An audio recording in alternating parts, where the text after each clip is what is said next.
ضلع کیچ کی تحصیل تمپ اور مند میں ڈاکٹر ماہرنگ بلوچ، سمیدین بلوچ اور بیبو بلوچ اور بی بگر بلوچ اور دیگر بلوچوں کی گرفتاری اور خواتین پر تشدد کے خلاف بلوچ یکجہتی کمیٹی کے زیر اہتمام احتجاجی ریلی نکالی گئی اور مین بازار میں مظاہرہ کیا گیا۔ یہ ریلی غلام نبی پمپ تمپ سے شروع ہو کر UBL بینک کے سامنے اختتام پذیر ہوئی۔ شرکاء BYC کے قائدین کی رہائی اور لاپتہ بلوچ افراد کی بازیابی کا مطالبہ کر رہے تھے۔ مظاہرین نے اپنے لاپتہ پیاروں کی تصویریں بھی اٹھا رکھی تھیں، جن میں تمپ دازن کے رہائشی اسد اللہ فیض محمد سمیت دیگر افراد کی تصویر شامل تھی۔ اسی طرح بلوچ یکجہتی کمیٹی مند کے زیر اہتمام بھی ریلی نکال کر مظاہرہ کیا گیا۔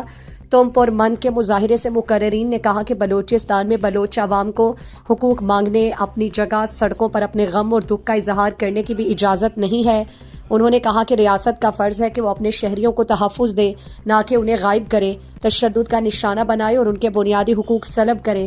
جب عوام اپنے دکھ اور غم کا اظہار کرنے کے لیے سڑکوں پر نکلتے ہیں تو انہیں دبانے کی کوشش کی جاتی ہے۔ ہم سب پر یہ فرض ہے کہ ظلم کے خلاف کھڑے ہوں، مظلوموں کی آواز بنیں اور اس ناانصافی کے خاتمے تک اپنی جدوجہد جاری رکھیں، کیونکہ اگر آج ہم خاموش رہے تو کل یہ جبر مزید بڑھے گا۔